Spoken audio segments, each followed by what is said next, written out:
right, thank you everyone for tuning in with So Bossy ENT, the branding agency. Today we have with us Queen Christine. And how are you today? I'm good. How you doing? Good. So tell us about your activism. How do you call it? Activism? Yeah. Pretty much what started me with wanting to be an activist and kind of getting involved with the community is I grew up in Bayside Manor, which is now called Bridgeview, downtown Charleston, off of Romney Street, turns into North Romney. So growing up in an environment like that, you know, we grew up seeing a lot.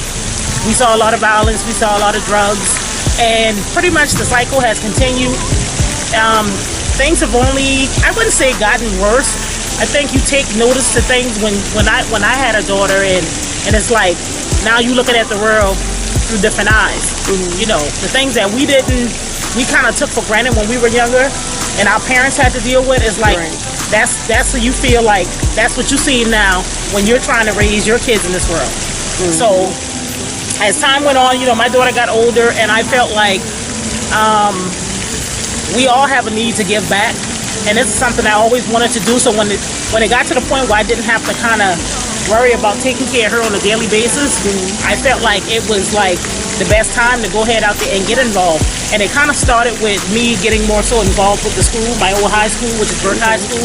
So that was my start. And then it kind of trickled down into me just being heavily involved with different communities. You know, anything that pertains to our communities being empowered, or being in a better state, I'm all for it. Okay, tell us about the back to light era. The street light era? Street light era, bring them back to life. So the street light era to me, the name came from me just wanting to kind of go back into a period of time where I feel like things, at least for me and me growing up, was more structured. Because you know, you always had those parents to tell you better be in the house when the street lights come on. So that's pretty much what the name represents. Just a simpler time period, you know, when people seem like they were more involved in their kids' lives. Hey, how y'all doing? My name is Christine Washington, aka the Queen Christine. I am a local poet, author, writer / playwright. You name it, I pretty much do it. I'm here. I was raised right here in Charleston, South Carolina. You can find me on Facebook, Instagram, Twitter. I'm not ashamed to give my number out, 843-730-2436. Hit me up anytime. I'm here to be of a service to the people. So I kind of wanted to go back to that point where it seems like we all work together as a community, because you hear people say, let's get back to that village mentality, but they don't really take the time to think about what all that entails. So I just think that name kind of sums it up. It's a time period for me that I felt like was golden for my childhood. Like we ran wild, we did what we wanted to do before those streets like came on. Okay. So what type of things do y'all discuss on the show? Oh wow, I feel like the purpose in putting it together was for us to talk about things that really do affect our day-to-day lives in the Black community, things that people think or they may say in private, whether it's at a crab table or a family gathering, things we talk about among ourselves that we're not having collectively in large sums of numbers of us. So I think that was one of the topics one of the things I wanted to bring to this particular show. For us to talk about politics, economics, for us to talk about empowering each other, you know, for us to talk about education, for us to talk about crime, for us to talk about, you know, home ownership, whatever affects us, whatever's going to help us get to a better state, then those are the things that we bring up on the show. Okay, and you say you do poetry, so tell us how you got started with that. Wow. So I've been writing since I was a child, and poetry became a love of mine. I would have to say I used to rap first. Okay. You know, I still rap a little here and there. But yeah, I fell in love with wanting to rap when you had MCs like MC Light, Queen Latifah, and people like that, you know. So that's when I first kind of fell in love with wanting to write, you know, stanzas and poems and stories and stuff like that in a rhyming scheme. So I would have to say back in maybe like 5th, 6th grade. But when it kind of came mainstream here in Charleston. I would say maybe back in the early 2000s when they would have the spoken word shows and stuff. I would go out, me and my husband would go out there, and I enjoyed it, but at the time it really didn't make me want to perform. When I started back writing, because I kind of stopped for a while, you know, life got in the way, so I kind of stopped for a while. But when I started back writing, I had a very good friend of mine. He was heavy in the poetry scene in Charleston, and he kind of encouraged me. He was like, you know, you need to get out there, get out there and have your stuff heard, have your voice heard. So I didn't really get into it myself until maybe about 2012. Okay. Yeah, when I started performing. So yeah. Okay, so what other things do you do besides poetry and out here fighting crime?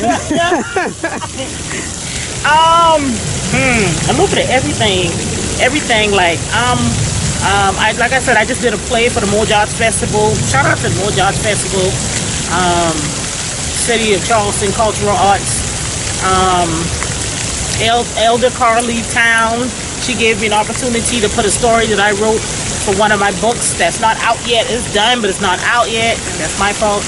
But yeah, the play was entitled Unbroken Chains, and it's centered around us just speaking on generational curses and how I feel like a lot of times we get entangled in those things. But the message to the play was to speak about it, bring it to the forefront, and see how we can break those chains, because we can break them. Right. You know, we don't have to be a part of a repeated history, especially a painful one. Right. So that was the point of that. I'm writing some short films. Like, I'm doing everything, man. I'm doing everything. I got a clothing line that I just brought out. It's called Red Flower. Let's see, Red Flower, because people ask me what that stands for. So red is my favorite color, first of all. Red is my favorite color, but red to me also symbolizes love. It's the color of love for me. It's the color of blood, sacrifice. So that's what red represents for me. And the rose represents man, just like how Tupac used it with the, you know, concrete rose. So the flower, rose, it represents man. So red flower stands for the love and sacrifice of mankind. Okay, where can they find your clothing at? Right now they can go directly through me. We're trying to set up a website so, you know, we can get it more out there to the masses. We just kind of playing around with things. It's very new. I want to do a launch for it, and we're probably going to do some catalogs and stuff like that when I get more time. Okay. All right, so how many children do you have? Just one. Just one? She's 20 years old. Okay, no more children for you. No. I'm done. You can wait on the grandbaby. I'll help with the village. I'm done. Okay, well, is there anything that you would like to tell the public to give them, you know, as far as words of advice or encouragement?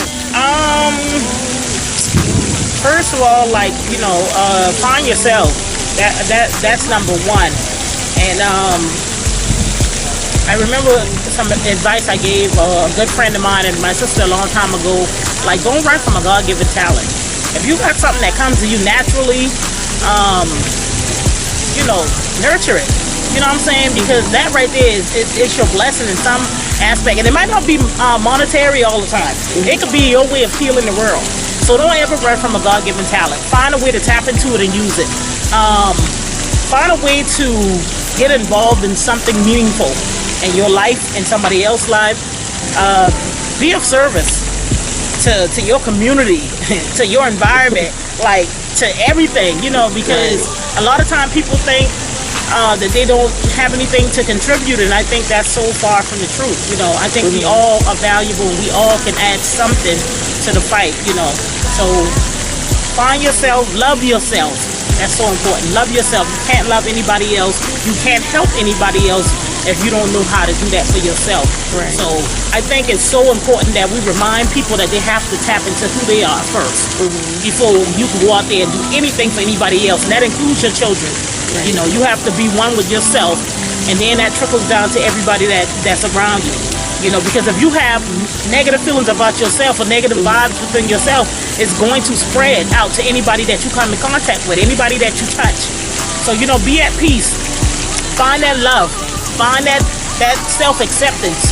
Find that self-confidence. Anything that makes you bold and unapologetically you know, find that, tap into that, and just do what you need to do. All right. Well, I do appreciate you giving us that good advice. Yeah, I for coming appreciate on the y'all show today. for taking the time out to have me. All right. Well, thank you everyone for joining us. Have a good day. Peace.